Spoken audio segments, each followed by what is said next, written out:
sou o Milton Sato, eu sou engenheiro eletrônico e presidente do SEB, Centro de Estudos Budistas Bodhisattva, do SEB Curitiba.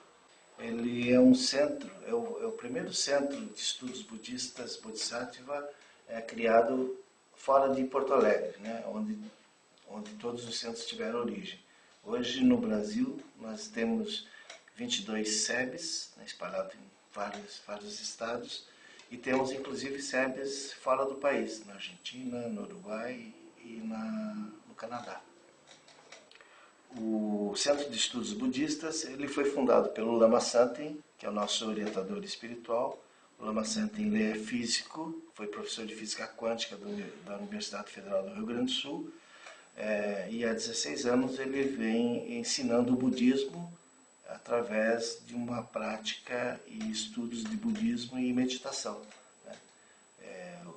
Todos os SEBs então vão estudar o budismo, a sua origem, a história do Buda, os ensinamentos, sob uma ótica transmitida pelo Lama Santen. A prática básica de todos os SEBs é o estudo e meditação. Uma vez por mês, nós realizamos uma prática especial, a prática de lua cheia. Excepcionalmente hoje, que é a lua cheia de maio, nós fazemos uma prática ainda mais poderosa, né? Mais especial, porque nessa lua cheia de maio é comemorada o dia da iluminação do Buda.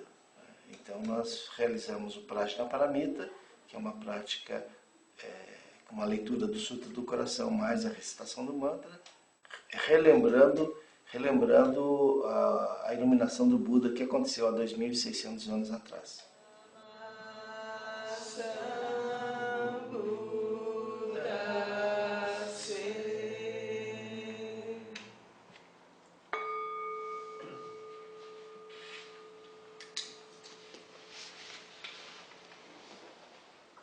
De volta ao palácio, o rei lhe deu o nome de Siddhartha, aquele que alcançou os seus objetivos, e programou uma grande festa para apresentar o seu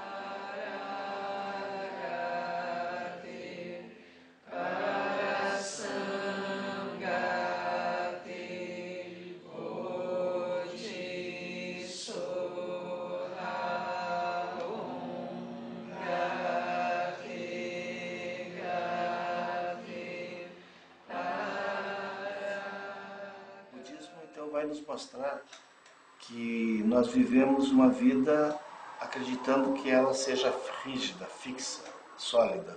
Portanto, o sofrimento surge a partir dessa visão, né? Com o entendimento do Prajnaparamita, nós conseguimos entender que toda essa fixação, dessa solidez do sofrimento, ela pode ser dissolvida, entendendo que ela surge a partir de uma criação da nossa própria mente, né? Quando nós conseguimos, então, entender que todos os seres são interdependentes, que para que eu seja feliz é necessário a felicidade de todos os seres ao meu redor, inclusive dos animais e do próprio planeta, nós temos uma boa possibilidade de ter paz em todo o mundo.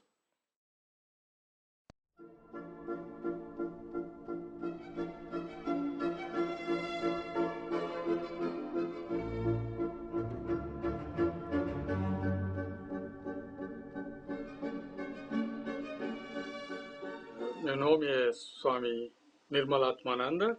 Swami significa monge, na tradição hindu. E Nirmalatmananda tem 3 palavras em sânscrito. Nirma significa sem mancha. E alma Atma é alma. Ananda é bem-aventurança. Então, Swami Nirmalatmananda significa monge que tem felicidade e bem-aventurança em sua alma, né? E eu estou aqui no Brasil desde 99, representando a Ordem Ramakrishna, a Vedanta. É a ciência de conhecer o ser humano em profundidade, conhecimento universal, que fala sobre a verdadeira natureza do ser humano e do mundo, e Deus, e a relação que existe entre os 3. E ela nos dá várias maneiras de como chegar a isto. E isso então é a parte filosófica fundamental da Vedanta, que é o autoconhecimento, através da filosofia, através dos rituais, através das histórias mitológicas, através de todos os caminhos que o homem possa imaginar. Ela nos diz que todas as religiões diferentes levam à mesma meta. Deus é uno e infinito, mas que pode se manifestar de várias maneiras. E os caminhos também podem ser muitos. E no final isso nos dá paz mental e dá a bem-aventurança que todos estão buscando. E o mais importante é o conhecimento. Você pode chegar a ele através do caminho da devoção, através do caminho da ação, caminho da razão ou do caminho da yoga. Qualquer caminho, quer seja por um ou por vários, você pode combiná-los e realizar isso. Esse é o objetivo da Vedanta. A Vedanta reconhece todas as religiões do mundo, ela adora e respeita todos os grandes mestres das diferentes religiões, ela reconhece as diferenças e ao mesmo tempo valoriza a unidade. O uno por trás dos muitos é o objetivo da Vedanta. Então a Vedanta harmoniza as religiões. O ritual que nós iremos ver é muito comum na tradição hindu. Normalmente ele é feito no entardecer quando o sol se põe. O Senhor é simbolicamente adorado, pode ser qualquer encarnação de Deus, qualquer santo ou qualquer sábio. Eles são simbolicamente adorados com os 5 elementos componentes deste universo: o fogo, a água, o ar, o espaço e a terra. São simbolicamente representados através do ritual. Você verá o fogo sendo movimentado, você verá a água sendo colocada por uma concha, o espaço é representado por um pequeno pedaço de tecido e os micros espaços existentes nele, a terra é representada por uma flor, e o ar é representado através de um abanador. Então estes são os 5 elementos fundamentais deste planeta. E através disso, simbolicamente, nós adoramos o divino. Esses rituais também primeiro te fazem concentrar. E seguido, por isso, vem a meditação.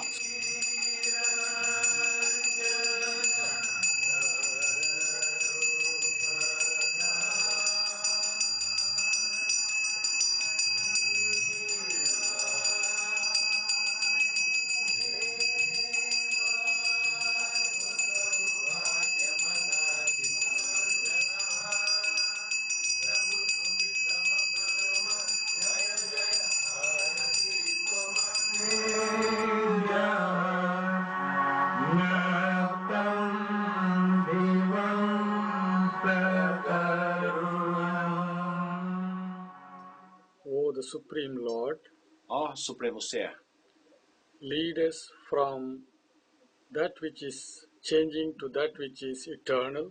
leva-nos daquilo que é mutável para aquilo que é eterno, Lead us from the darkness to light. leva-nos da escuridão para a luz, Lead us from death to immortality. leva-nos da morte à imortalidade, Fill our heart with peace, joy and strength, encha o nosso coração com paz, alegria e força, and make us remember you in the last moment of our earthly life here. e faça-nos recordar-te no último momento de nossa vida terrena.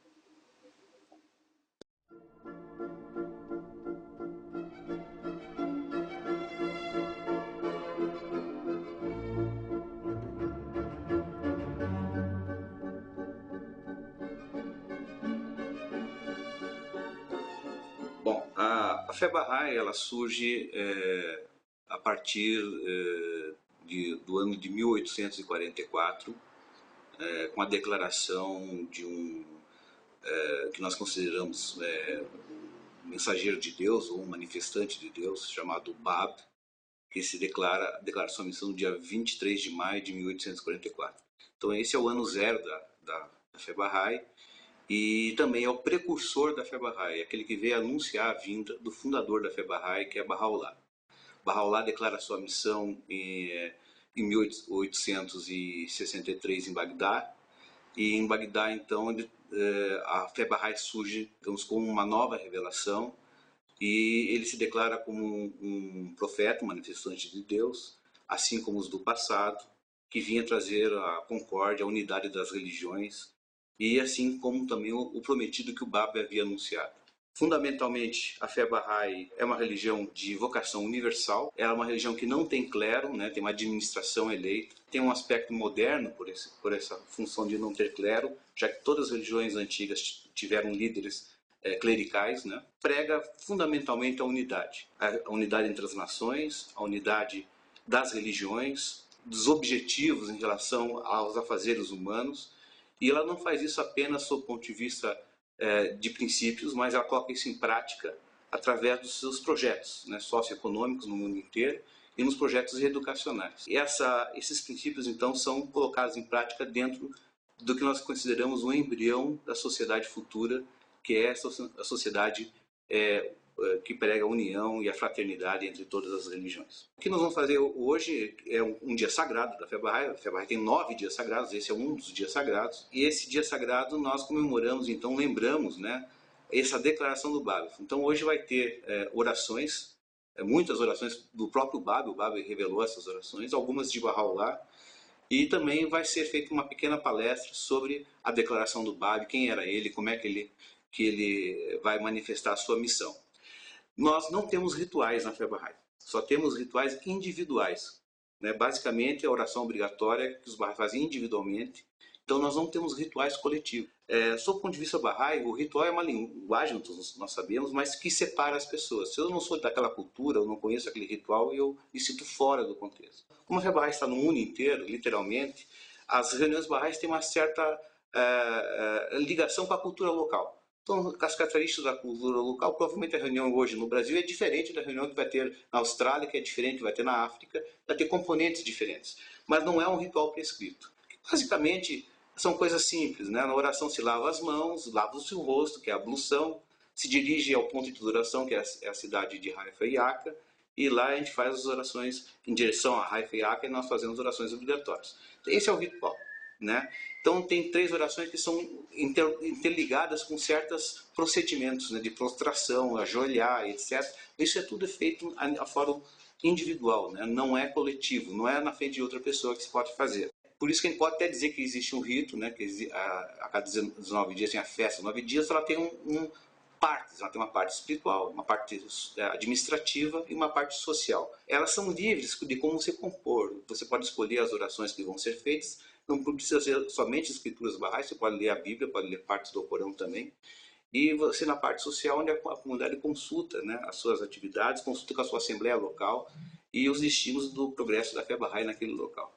Então, e na parte social é uma confraternização. Então, basicamente, essa é a estrutura, digamos assim, mas não podemos considerar isso um ritual.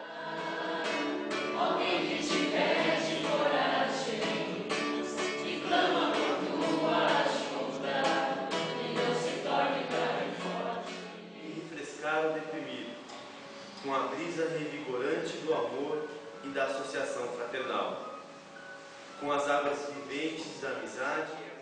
Parte da missão do Báb'i era preparar a vida de Bahá'u'lláh, mas também era consolidar essa unidade dos manifestantes do passado. Essa figura que encerra esse ciclo adâmico e abre. O meu nome é Malu, eu sou da comunidade Bahá'í de Curitiba e a nossa mensagem de paz é servir o gênero humano. Abdu'l-Bahá, o maior presente que Deus deixou para a humanidade, diz-nos uma frase que é o seguinte: ser Bahá'í significa simplesmente amar a todos, amar a humanidade, trabalhar pelo bem e pela fraternidade universal. E é isso que nós estamos fazendo.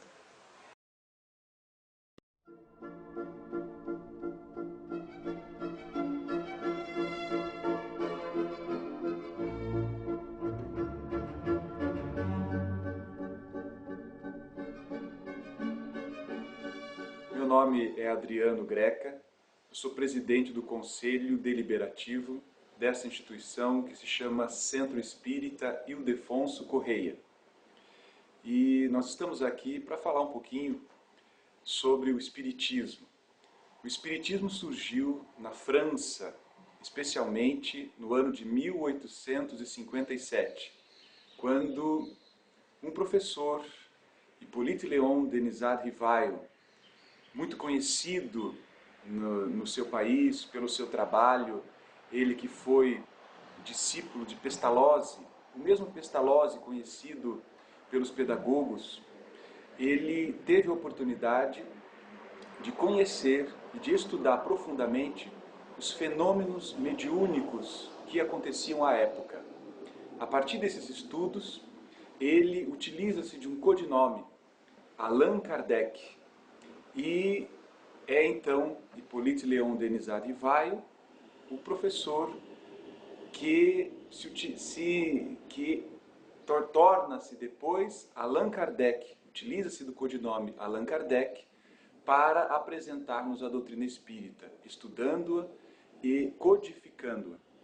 Assim, foi no ano de 1857, com o lançamento de O Livro dos Espíritos, que nós recebemos e que, a partir de então, temos acesso a essa doutrina.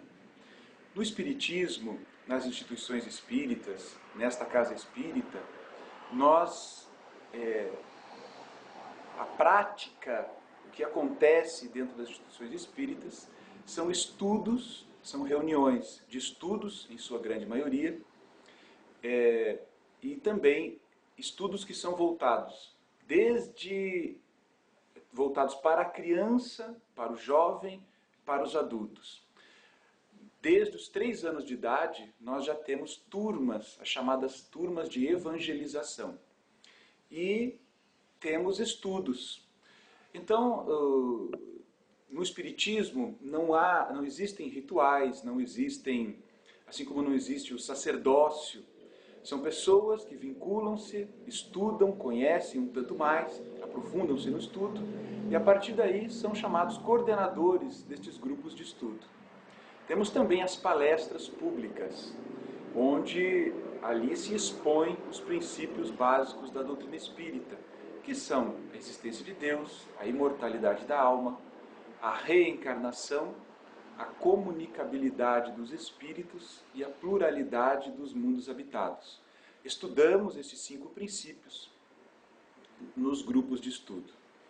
No Espiritismo não há rituais, não existem imagens, símbolos, não há, as casas espíritas possuem as paredes limpas, e aqui o que se tem, que pode ser considerado algo que chame atenção, é a tarefa do passe, por exemplo. Isto sim. Então, o que nós poderíamos considerar, o que mais se assemelha, que não exatamente seja um ritual, mas que nós encontramos em quase todas as instituições, são os grupos de estudo, as palestras públicas e aquilo que são terapêuticas espíritas. A utilização do passe e da água fluidificada. O passe é uma transmissão de energia. Desde o tempo do Cristo, ele já se utilizava da imposição das mãos, até mesmo para curar. Então, o médium passista, aquele que se coloca como intermediário, ele estende as mãos e, num gesto de boa vontade, de amor, de carinho, de atenção, ele movimenta, ele trabalha com o pensamento e com a vontade, no sentido de transmitir boas energias àqueles que estão ali na condição para receber esse passe. Também nós temos a água, que recebe, no nosso entendimento, pode receber os influxos do pensamento e da vontade. E a partir de então, ela possui agentes que são benéficos, que nos fazem bem. A água, na sua singeleza, na sua pureza, é o elemento mais adequado para receber esse benefício. Então nós temos a água fluidificada. E para nós, a oração, antes das atividades, ao término das atividades, a oração é algo que também, como nas demais religiões, está muito presente nas nossas instituições. Nós gostaríamos de dizer que as portas das casas espíritas estão sempre abertas para receber as pessoas, e especialmente nesse momento onde se faz tão importante uma maior espiritualização, onde o homem possa viver em paz, em tranquilidade, buscando atender aos ensinamentos do nosso Mestre Jesus, mas e também de tantos outros líderes das diversas denominações religiosas que sempre nos convidaram à prática da caridade, do bem, sempre nos convidaram a vivermos em harmonia, respeitando as demais religiões e vivemos, enfim, em paz. Não há sentido na divisão, não há sentido em nos transformarmos em opositores. O que nós devemos buscar é a convivência pacífica, a fim de construirmos juntos um mundo de paz.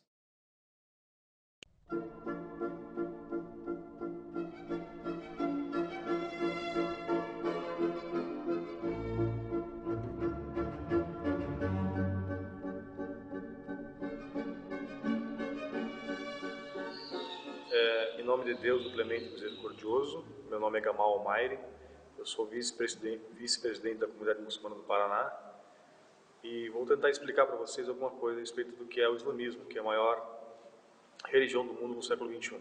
Né? A estimativa atual é de 1 bilhão e 600 milhões de seguidores. O islamismo é uma religião que inicia 600 anos após Jesus Cristo. Deus envia um último profeta chamado Muhammad, no idioma árabe, ou conhecido no ocidente como Maomé. Então, Maomé vem concluir uma revelação de 124 mil profetas que Deus enviou à face da terra. A Maomé é revelado um livro chamado Alcorão, que é um livro que foi revelado através do anjo Gabriel ao profeta, em que ele passa a receber esse livro durante 23 anos. O islamismo é uma religião que basicamente tem alguns princípios básicos, né? Dentre eles o monoteísmo, a crença no único Deus, a crença nos profetas, a crença nos livros sagrados, a crença na ressurreição, a crença no juízo final. Como toda religião, o islamismo tem as suas práticas religiosas, né? Dentre as práticas que os muçulmanos têm, nós temos as orações, por exemplo, né? Os muçulmanos têm diariamente que rezar 5 vezes por dia, todos os dias, né? Eles oram direcionados sempre e orientados à direção geográfica de Meca, que é uma cidade sagrada, que fica num país chamado Arábia Saudita. Então as orações podem ser feitas tanto numa mesquita, como em casa, como no local de trabalho. As orações muçulmanas têm uma sequência, né? Tem uma nós chamamos de genuflexão, e isso coordenado com versículos do Alcorão previamente decorados. Isso é toda uma coordenação para que você possa estar rezando. Nós somos submissos a alguém maior do que nós, que é Deus, né? Então, de uma forma humilde, o muçulmano acaba expressando isso nessa forma de orar. E a oração é um instrumento fundamental para que você tenha paz espiritual. Nós temos um corpo material, temos uma alma que carregamos conosco. Então, da mesma forma que o corpo humano deve ser alimentado todos os dias, nós também temos que alimentar o espírito, né?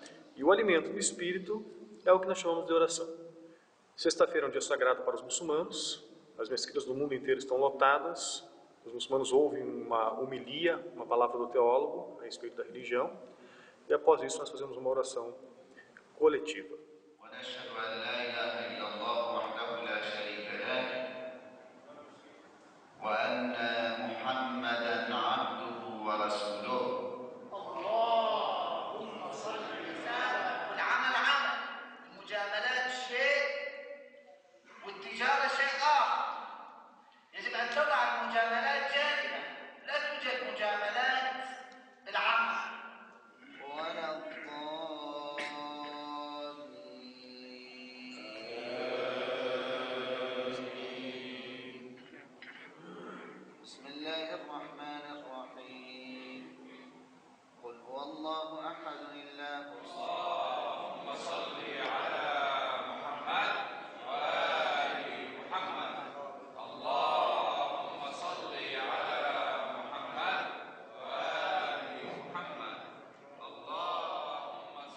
As minhas considerações finais são que as pessoas busquem aprender mais a religião, né? Procurem estudar a religião. Não vejam a religião como algo supérfluo, ou como algo desnecessário, ou como algo secundário, né?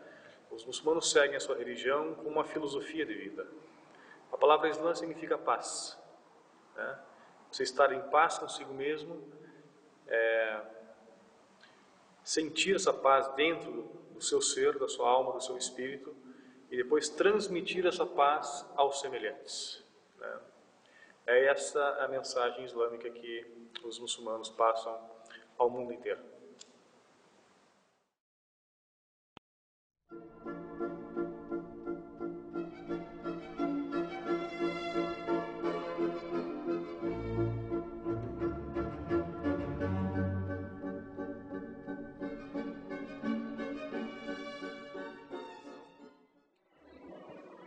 Olá, meu nome é Ranchor, eu pertenço ao movimento Hare Krishna há mais de 20 anos. Hoje minha função é ser conselheiro no Tensa.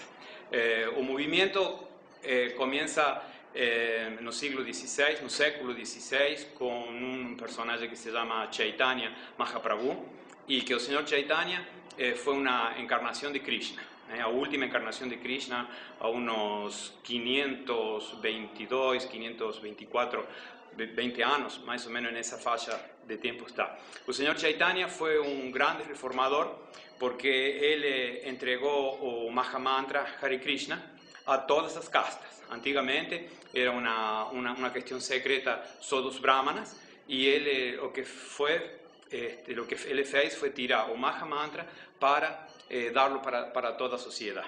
O Mahamantra Hare Krishna é muito conhecido, até incluso o movimento se conhece através do Mahamantra. E nosso nome mais popular, somos conhecidos como os Hare Krishna, mas na realidade o movimento se chama ISKCON, que é Sociedade Internacional para a Consciência de Krishna.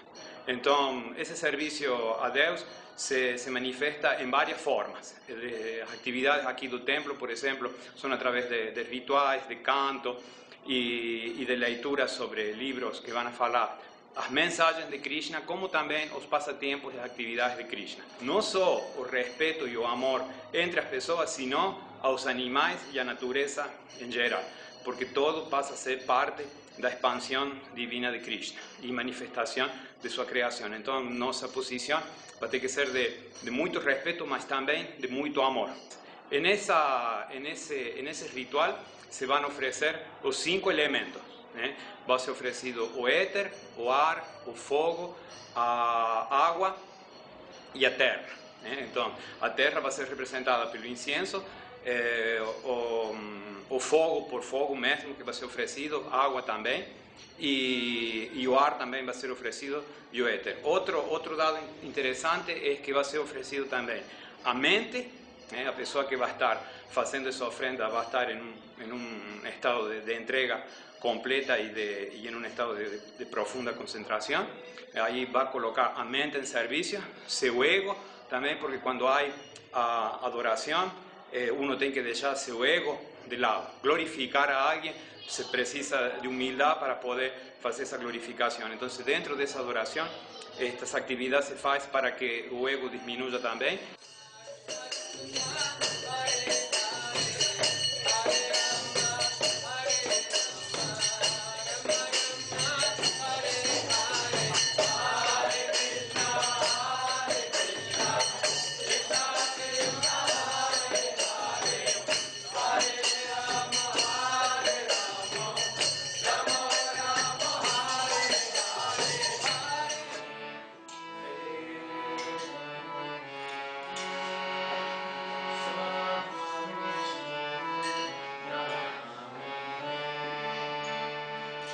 Então, o serviço devocional nos coloca não só em um plano de paz, porque essa situação de paz é nada mais que um passo para a felicidade. Krishna diz que não pode haver felicidade se não tem paz primeiro, e fundamentalmente depois dessa felicidade que está relacionada com o serviço devocional, vai vir esse amor por Deus. Então, se nós conseguíssemos fazer com que a sociedade, em uma forma individual, pessoa por pessoa, os políticos, as lideranças estivessem embebidas, estivessem empapadas desse conhecimento que, desenvolvendo amor por Deus, a paz vai ser automática, essa seria uma forma muito prática de nós poder levar paz para todos. Cada um em sua linha pode amar a Deus sem dúvida.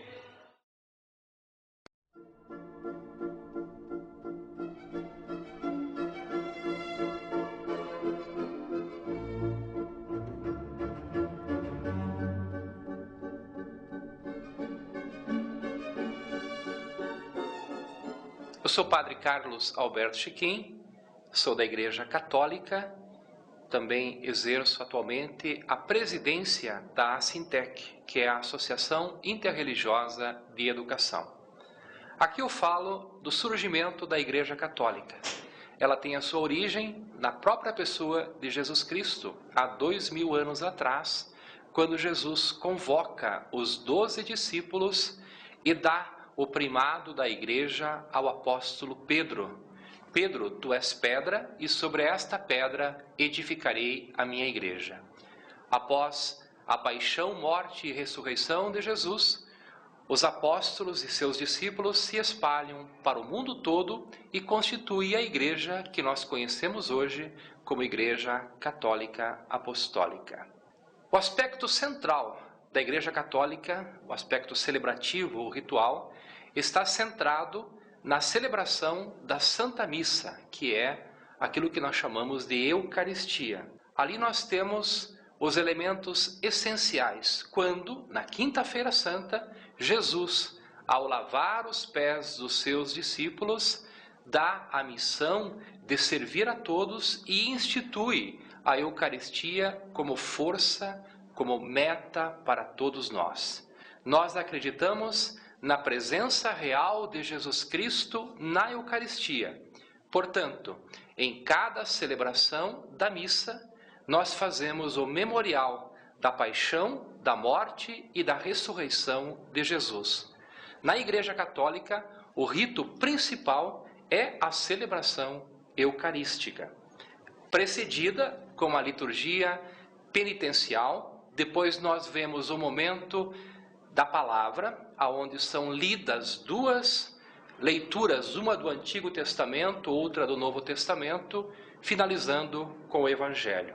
Passamos para o rito do ofertório, onde são apresentados o pão e o vinho, que serão transformados no corpo e no sangue de Jesus Cristo.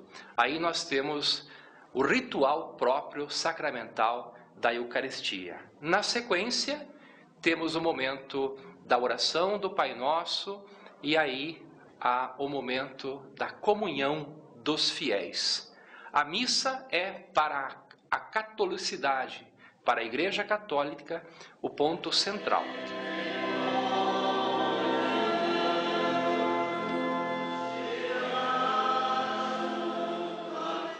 E deu a seus discípulos dizendo: tomai todos e comei. Isto é o meu corpo, que será entregue. E o deu a seus discípulos dizendo: tomai todos e bebei.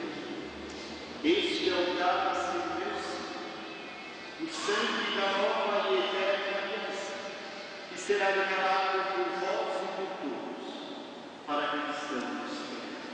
Eis o Cordeiro de Deus, eis aquele que tira o pecado.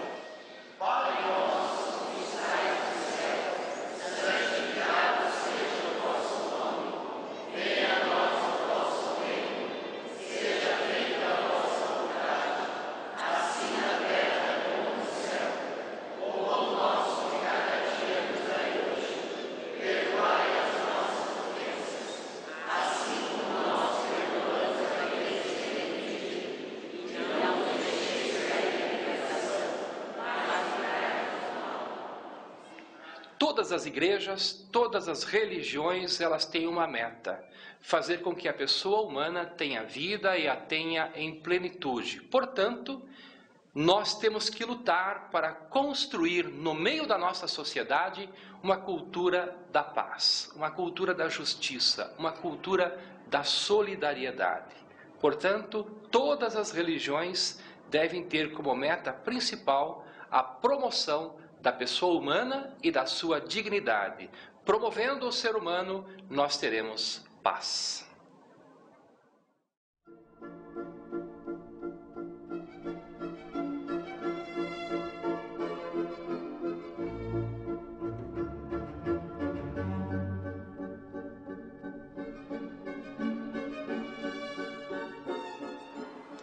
Eu sou Flávio Irala, sou deão da Catedral Anglicana de São Tiago, em Curitiba. Bom, a Igreja Anglicana, ela surgiu nas Ilhas Britânicas e ela é fruto do Império Romano. Lá se organizaram os cristãos, se organizaram em igrejas de uma forma muito frágil.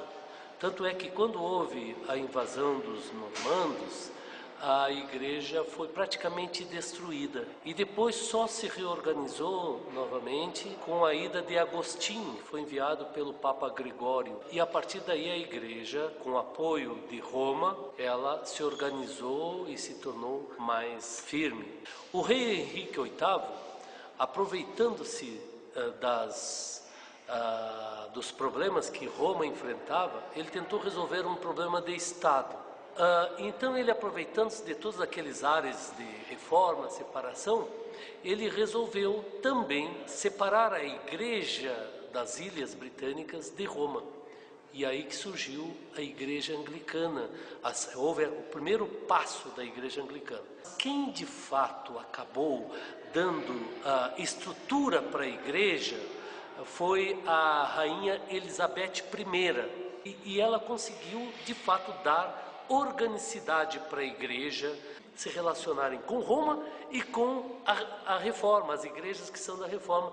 A igreja que veio para o Brasil veio através dos missionários, lá do seminário de Virgínia, e eles foram para o sul do nosso país. Então foi essa o início da nossa igreja. E aí, daí então ela se espalhou para o resto do Brasil, hoje está no país inteiro.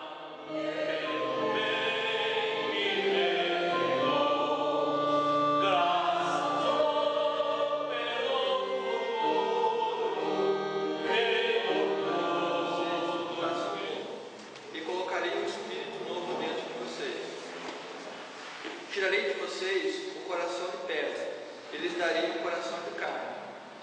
Colocarei dentro de vocês o meu espírito, para fazer com que vivam de acordo convosco. Seja comigo. Elevai os corações. Demos graças ao Senhor nosso Deus. Ó Deus de todo poder, Senhor do universo, Tu és digno de receber glória e honra. A igreja rende adoração, honra e glória de geração em geração. Amém. Como nos ensinou Cristo Salvador, agora nos animamos a dizer: venha o teu reino, seja feita a tua vontade, assim na terra como no céu. O pão nosso de cada dia nos dá hoje, e perdoa-nos as nossas dívidas, assim como nós também perdoamos aos nossos devedores. E não nos deixes cair em tentação, mas livra-nos do mal, pois teu é o reino, o poder e a glória para sempre. Nós podemos ser agentes da paz. Nós podemos ser aqueles que vão levar a paz nos ambientes em que estivermos. E essa paz que nós vamos levar, não a paz que seja nossa. Essa paz a gente tem que levar a paz que o Senhor nos traz. Quando a gente vive, tem uma relação com Deus profunda e que a gente acolhe em nós, né, os propósitos de Deus e vive, né, com a força do seu Espírito, a gente tem também essa paz. E é uma paz que nós podemos levar para as outras pessoas, em cada lugar, em cada momento, né, onde estivermos. Que Deus abençoe todos vocês. Amém.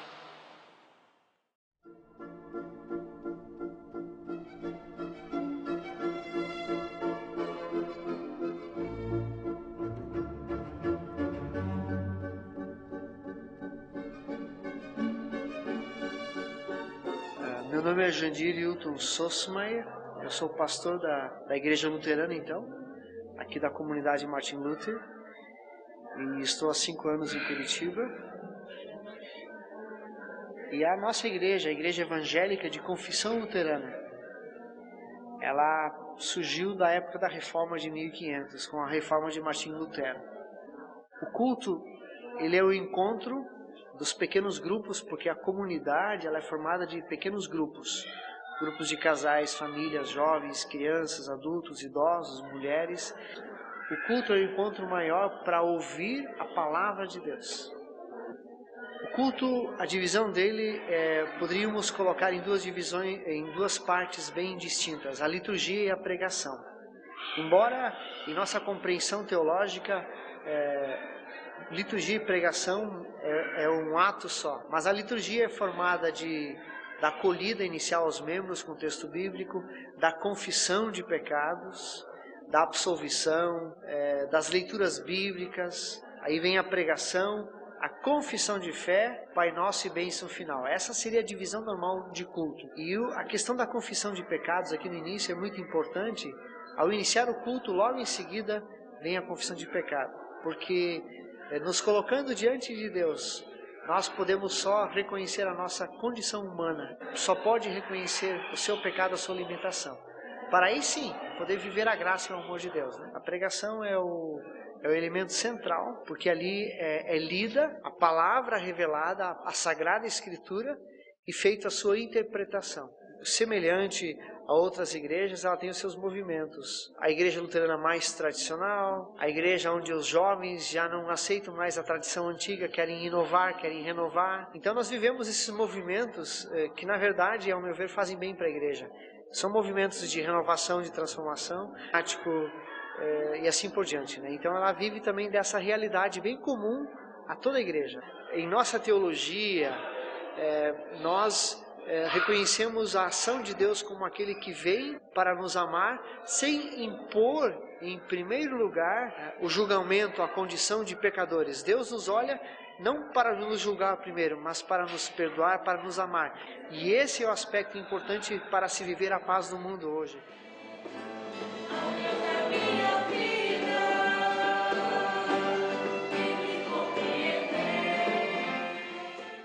Por esse motivo, eu me ajoelho diante do Pai, de quem todas as famílias no céu e na terra, assim na terra como nos céus, o pão nosso de cada dia nos dá hoje, e perdoa-nos as nossas dívidas, assim como nós também perdoamos aos nossos devedores. E não nos deixes cair em tentação, mas livra-nos do mal, pois teu é o reino, o poder e a glória para sempre. Amém. Que o Senhor levante o seu rosto e te dê a paz, hoje e sempre. Amém. Vão na paz do Senhor e sirvam ao Senhor com alegria e fortalecidos espiritualmente. Amém. Você se aproxima das pessoas com uma intenção pura, sem segundas intenções de querer algo em troca, mas para amar unicamente, porque nós fomos amados por Deus. Deus nos amou primeiro, para que possamos assim, de uma forma incondicional, amar as pessoas.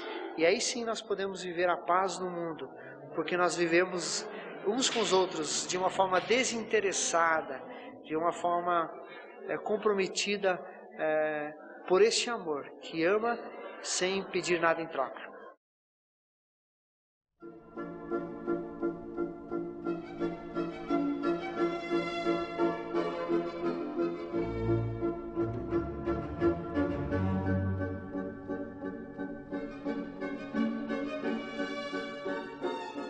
Meu nome é Gustavo Roberto Issa Pereira, sou ministro assistente da Igreja Messiânica Mundial do Brasil e atualmente exerço a função de representante da Fundação Mokichi Okada aqui na região sul.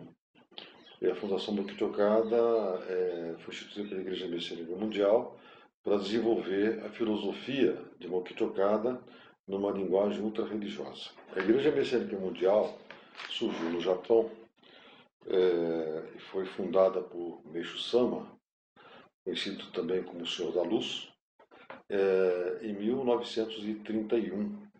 Então a filosofia da igreja, o ensinamento, tem como base, né, a criação do paraíso terrestre, que significa também o reino dos céus na terra, onde o ser humano poderá viver com tranquilidade, com paz, com harmonia, com felicidade, na medida em que ele também, através das práticas básicas da fé messiânica, ganhar a sua evolução espiritual praticando o jorei, ministrando o jorei, que é o ato de purificar o espírito, né? Para que, purificando o seu espírito, aliviando suas máculas, as nuvens espirituais que fazem o ser humano sofrer, ele possa atingir um estado de harmonia, de alegria e de felicidade. A cerimônia de hoje chama-se Culto Mensal de Agradecimento. É uma data em que os messiânicos se reúnem para, nesse culto, expressar a gratidão a Deus, ao nosso Mestre, pelas graças recebidas durante todo o mês. E também receber energia para desenvolver o mês seguinte, né? E também ganhar força para poder cumprir sua missão. Então nós, nesse culto de gratidão, agradecimento mensal, nós temos uma cerimônia em que começa com uma oração de comunicação, em que o oficiante comunica com Deus o seu propósito, o objetivo daquele mês, na linha central da orientação da igreja, renovando esse compromisso, né? Ao mesmo tempo pedindo permissão para realizar essa cerimônia. Em seguida, o chefe cerimonial ele faz um ofertório de gratidão, que é um ramo de maço que simboliza, né, os bens materiais, né, a vestimenta, a casa, o alimento, oferecendo a Deus. Em seguida, um representante dos participantes também faz o ofertório de gratidão. Logo após a oração Matsunoito, que é uma oração feita em japonês, entoada em japonês, e a oração messiânica, que é a oração dos messiânicos, em português. Em seguida tem um hino, né, de louvor, e após o hino de louvor, o oficiante então ministra o jorei coletivo. O jorei coletivo é uma energia que ele passa para todas aquelas pessoas que estão, né, envolvidas no culto, participando, né, purificar seu espírito, ganhar força, poder desenvolver. Após isso é feita a leitura do ensinamento do nosso mestre. Um pequeno intervalo, então, é a palestra, né, a orientação baseada na diretriz da igreja para aquele mês. No sentido de sempre estimular e orientar as pessoas à prática do bem, a ser altruísta, pequenas práticas de ação altruísta, por exemplo, você fazer uma gentileza no ônibus, você fazer uma gentileza para uma pessoa, você levar uma flor para alguém, você dar uma atenção para alguém, para as pessoas realmente resgatarem, né, esse convívio, esse carinho para as pessoas, né? Mutuamente, devotar-nos ao caminho da salvação do mundo, empenhando-nos com toda a nossa sinceridade. Prometemos. Não podem expressar quão grato sou a ti. Graças a ti, Senhor, por toda a magia emacei,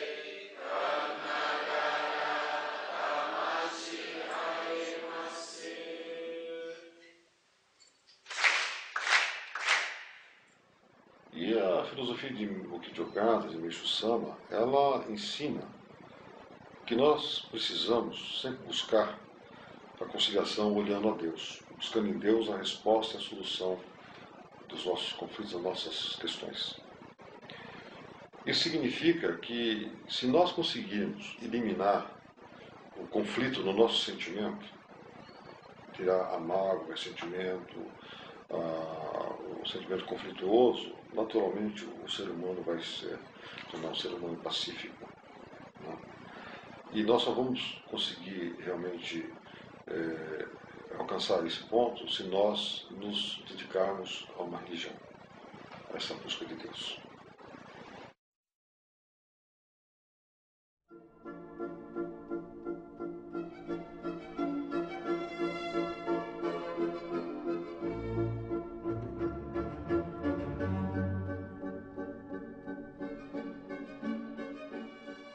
Dom Jeremias Feres, arcebispo da Igreja Ortodoxa Ucraniana na América do Sul, do Patriarcado Ecumênico de Constantinopla.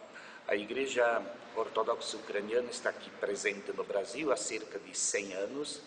os ucranianos imigrantes que trouxeram para cá a nossa religião, a ortodoxia, a maneira de nós, como nós rezamos, que até os dias de hoje nós preservamos todo o nosso rito que os nossos antepassados trouxeram da pátria mãe. Uma característica da Igreja Ortodoxa é o canto litúrgico. Não existe cerimônia, um ofício sagrado que não seja cantado. Conseguimos preservar a língua ucraniana. Ainda na maioria das nossas igrejas, nossos templos, os ofícios são cantados em ucraniano, porque ainda há muita gente que domina bem a língua. A liturgia que nós usamos é a liturgia de São João Crisóstomo, do século V, que São João Crisóstomo criou esta liturgia no Oriente. Existem 3 principais liturgias que os ortodoxos celebram. A liturgia de São João Crisóstomo, que é a mais comum para os dias de festas, como também para os domingos do tempo comum. Aí tem a liturgia de São Basílio Magno, que é celebrado somente 10 vezes durante o ano. E também ainda tem a liturgia dos dons pré-santificados, que é uma liturgia específica para o tempo da quaresma, durante os dias da semana, não sábado e domingo, para celebrar a liturgia dos pré-santificados, que também ela é de autoria de São Gregório. Ela é também dividida em 3 partes. Tem a parte preparatória, que é o ofertório, que não é comum em outras igrejas e outros segmentos do cristianismo. O ofertório é feito primeiro, né, onde o padre prepara o pão, o vinho. Usamos o pão fermentado, não usamos hóstia. É pão feito só de farinha, água e fermento, que nós chamamos próspora. E esse pão é modelado, de preferência deve ser feita pelos monges ou pelo próprio celebrante. Essa próspora, ela é modelada em 2 andares, né? Da parte de cima e de baixo. A de cima simbolizando o céu, a de baixo a terra, né? E também simbolizando as 2 naturezas de Jesus, que Jesus era Deus e era homem ao mesmo tempo.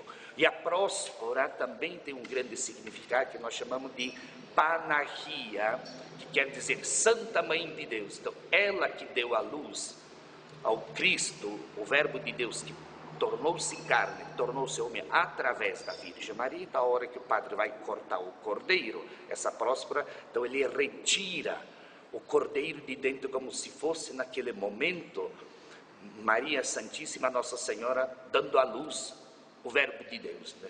A segunda parte é a liturgia dos fiéis, para os fiéis, para os catecúmenos, preparando aqueles que vão ser batizados. E a terceira, a liturgia Assembleia Geral de todos os fiéis. E a comunhão, muito sagrada para a Igreja Ortodoxa, que ela é dada para os fiéis com a colherinha, de preferência colher de ouro, depositada diretamente na boca do comungante.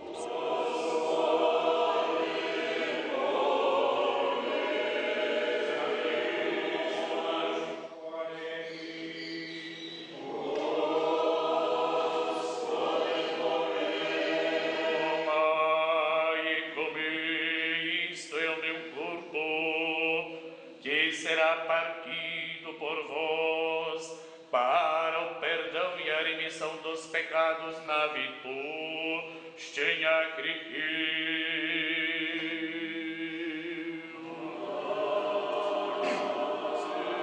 Tobi prenosevo, zausi e zausi.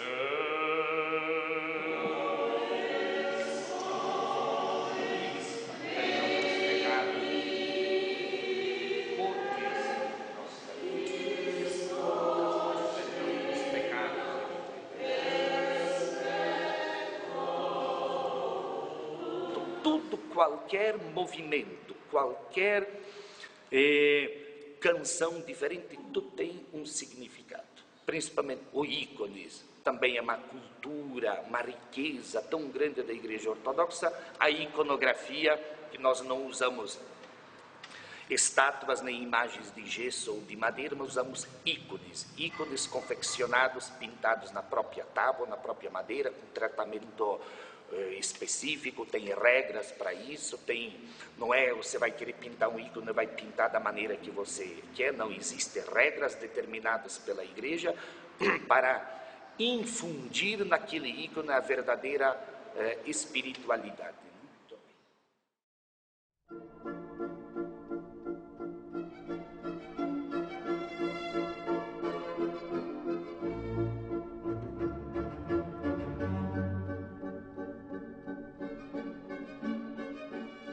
Eu sou o reverendo Juarez Marcontes Filho, sou o pastor da Igreja Presbiteriana de Curitiba. A Igreja Presbiteriana de Curitiba é uma das igrejas da denominação chamada Igreja Presbiteriana do Brasil, hoje representada em todos os estados da federação, na maioria dos municípios brasileiros. A Igreja Presbiteriana se acha no Brasil desde meados do século XIX, quando aqui chegou o primeiro missionário, o norte-americano, reverendo Ashbel Green Simon. O nome presbiteriano, convenhamos, não é um nome muito fácil de ser falado, pronunciado. A origem do nome é da língua grega e advém da figura do presbítero. Literalmente a palavra presbítero na língua grega quer dizer ancião, idoso, pessoa mais velha, mas que na igreja presbiteriana adquiriu o sentido de pessoa amadurecida, pessoa preparada para liderar, para conduzir o rebanho. O sistema presbiteriano distingue-se do sistema congregacional, em que a comunidade por inteiro participa de todas as decisões da igreja. No sistema presbiteriano existe uma representação da Assembleia que conduz, que administra a igreja. A igreja presbiteriana chega por volta de 1859. A parte central do culto na igreja presbiteriana é, evidentemente, a mensagem da palavra de Deus. A palavra de Deus permeia tudo que fazemos no nosso culto. A música que cantamos, ela é inspirada pela palavra de Deus. As orações que fazemos são motivadas pela palavra de Deus. O encontro fraternal, igualmente como a própria palavra de Deus assim o diz, quão bom e quão suave é que os irmãos vivam em união. E, evidentemente, quando o pregador, assim já nomeado, ele assume o púlpito, ele o que faz é pregar a palavra de Deus. Não as suas ideias, ou o que ele pensa, ou o que ele acha a respeito da realidade, mas o que a palavra de Deus, a Bíblia Sagrada, assim o determina. Desta maneira, o nosso culto é composto de participação da comunidade através das leituras bíblicas, dos hinos, dos cânticos. Mesmo quando há um grupo especial cantando, a comunidade não deixa de participar com o coral, com o conjunto, com o instrumental. A comunidade participa com as suas orações, a comunidade participa com a sua presença o tempo todo, de corpo e alma, participa atentando para a orientação da palavra de Deus. E desta forma, nós nos reunimos quer em dias especiais, para cultos especiais, como na Santa Ceia, ou como cultos de recepção de novos membros, ou a celebração da Páscoa, a celebração do Natal. Nos reunimos não apenas dominicalmente, como é um hábito, de certa forma, universal, mas sempre que possível. Num certo sentido, a nossa comunidade especificamente, praticamente todos os dias há algum tipo de culto. Um culto que é levado ao nosso Deus, a quem devemos prestar honra, glória e louvor com a nossa vida, com o nosso sonho, com o nosso desejo, com o projeto da nossa vida, e o culto, de certa forma, encerra estas realidades.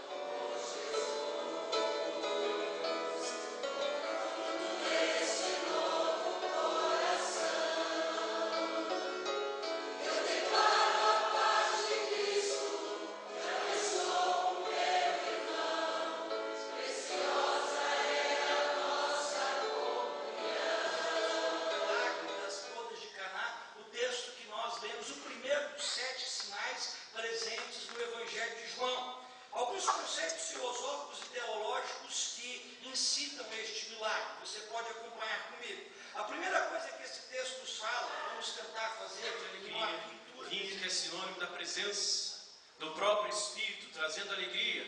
Por isso Jesus usa o vinho para simbolizar o seu sangue, sinônimo de alegria, de presença renovadora. E quando nós participamos da ceia, nós dizemos que celebramos a ceia. Nós não choramos, não lamentamos a ceia, nós celebramos a ceia, ministramos a ceia em nome de Jesus, agradecendo a Deus pela vida em Cristo. Nós festejamos o seu nascimento, a sua vida. Assim, deixo aqui meu testemunho, a minha expressão de gratidão por poder participar desse projeto apresentando a Igreja Presbiteriana.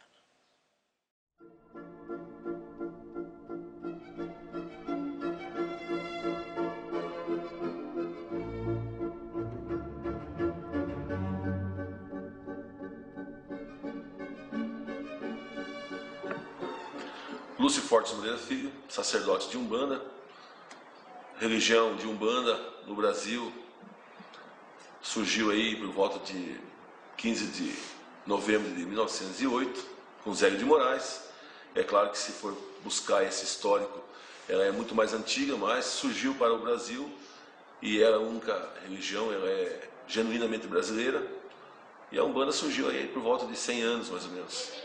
Então, fazemos o que significa Umbanda. A palavra Umbanda significa um Deus mais próximo, um Deus único de todas as religiões. A Umbanda ela é cristianizada, acreditamos, né, na existência do nosso Senhor Jesus Cristo. Acredito que todo o segmento umbandista tem essa convicção de que Jesus é o médium supremo, o mestre supremo da Umbanda. Como o nosso rito, nossa liturgia, o dogma nosso, né? A liturgia nossa e rito, ela é pautada totalmente no cristianismo, em Jesus, na fé, em Deus, né? Para o bem, sempre para o bem, porque, fazendo um parênteses para vocês entenderem, a magia ela é única, ela não é duas. Quem faz a magia boa ou ruim é o próprio ser humano, a índole do ser humano. Então, na Umbanda, quando se usa a fé, o amor, o carinho, é feito totalmente voltado para as essências de Deus, da criação, para o bem, sempre. Nós temos um rito ao qual as pessoas adentram a nossa casa, existe um momento em que entram para dentro nosso setor de trabalho, onde elas recebem o passe, né, a energização dos caboclos, os pretos velhos, e tudo isso voltado para o quê? Para tirar as energias ruins que existem no corpo do ser humano, a energia, que nós somos energia. Então, todo esse momento é feito em nome de Deus, através das entidades que vêm na busca de evolução também, juntamente com nós, seres humanos. O ponto principal da nossa casa, ou da Umbanda em si, é o momento da comunicabilidade com a entidade, com o espírito. Quando o médium está em transe, está, como se conhece, incorporado com a entidade, é esse momento em que nós fazemos a conversa para com as pessoas, onde elas podem retirar essas angústias e sofrimentos que tem tanto do espírito dela, do espiritual, né, quanto da parte humana, da parte carnal dela, né, essas doenças e dores que existem, né. Então esse é o momento principal onde as entidades estão em terra, as entidades estão trabalhando nos médiuns e esses médiuns estão preparados para atender essas pessoas.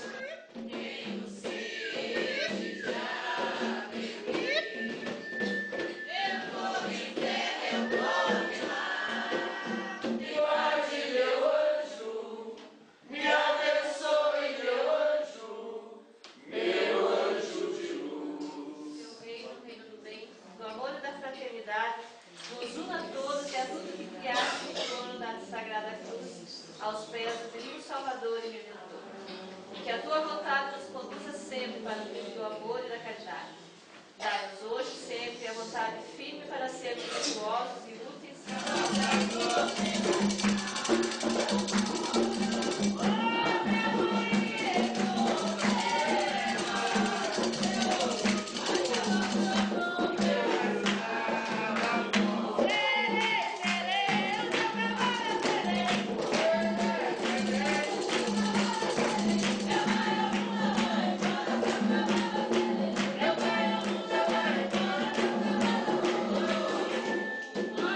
Deus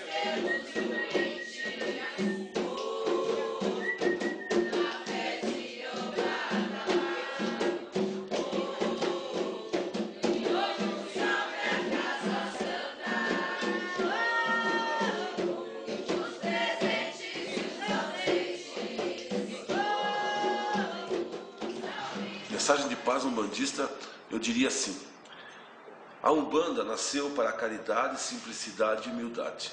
Ela nasceu para ajudar as pessoas a acreditarem e terem fé em Deus, primeiro.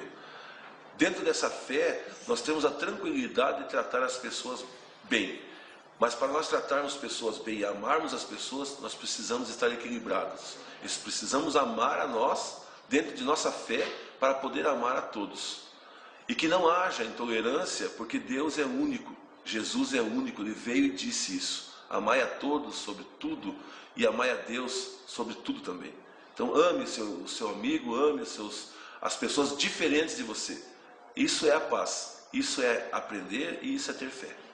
Obrigada.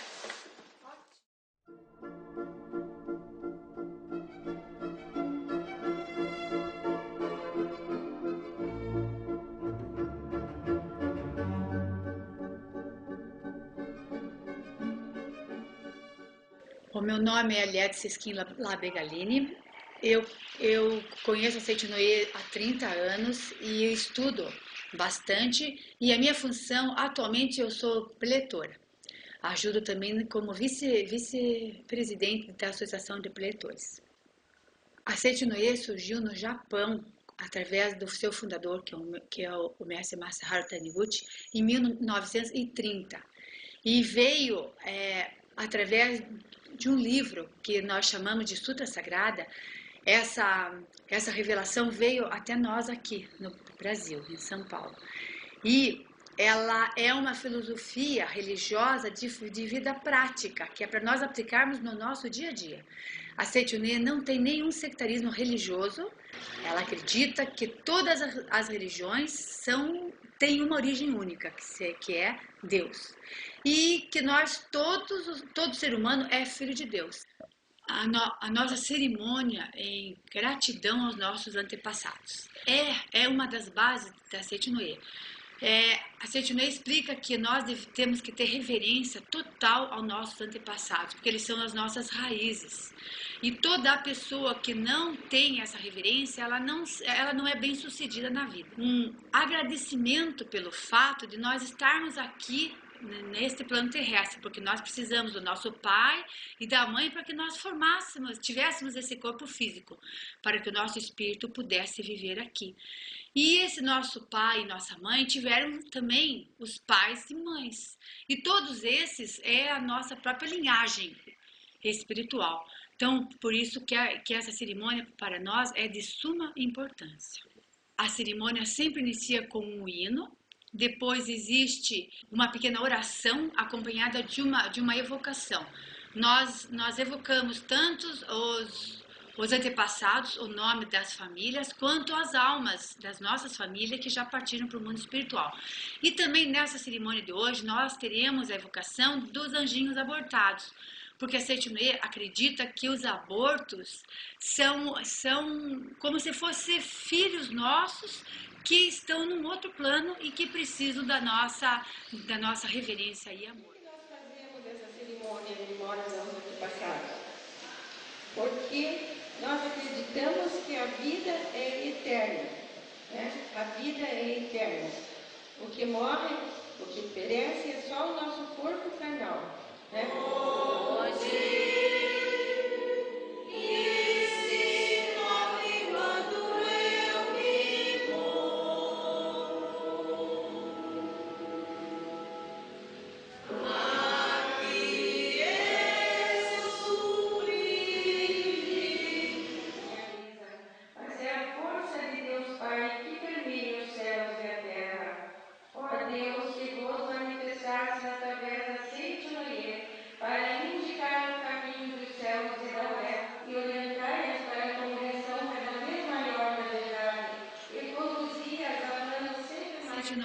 Ela divulga o movimento de paz pela fé. Então, nesse movimento é justamente para que nós tenhamos paz com todas as pessoas. Como nós já dissemos, todos são filhos de Deus. E todos merecem as mesmas bênçãos, recebem as mesmas bênçãos de Deus. Então, a Seitinoye explica que a paz só será alcançada quando nós tivermos paz nos nossos lares. Então nós devemos viver o maior possível, o maior tempo possível em total harmonia com os nossos familiares e todos os nossos parentes consanguíneos, para que realmente a paz no mundo possa ocorrer.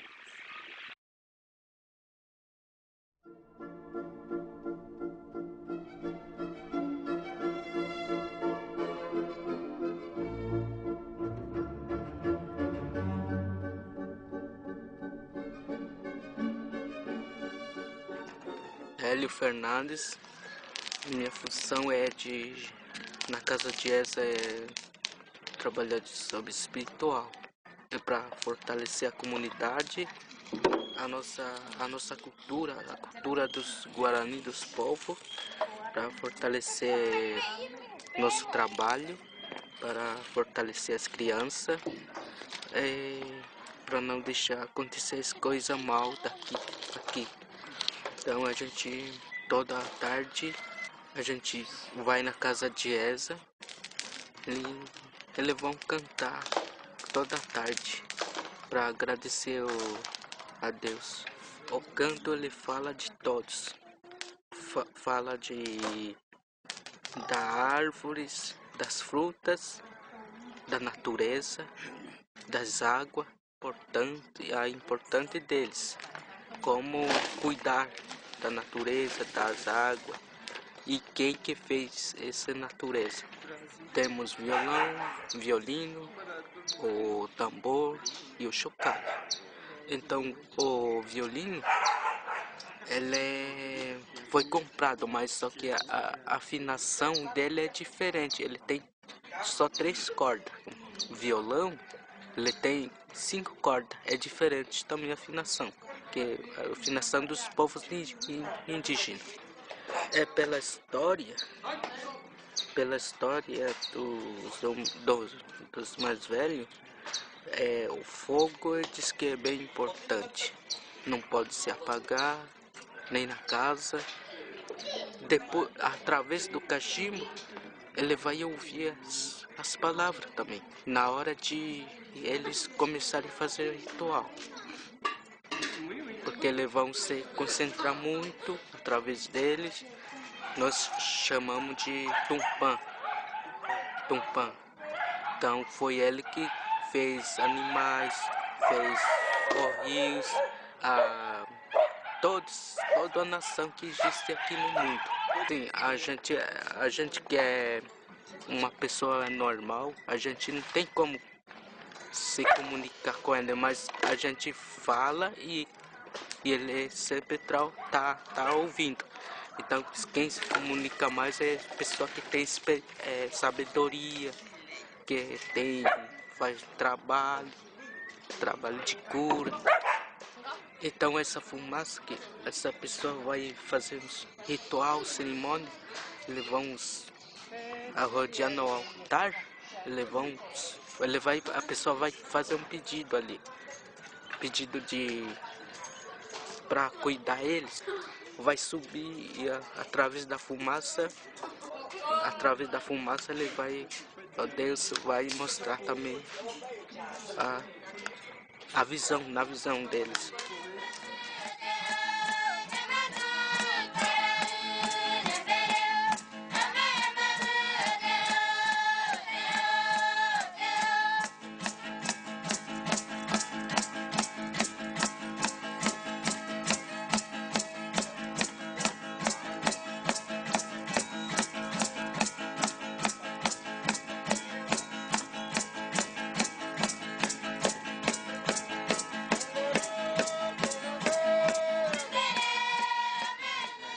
Então tem duas.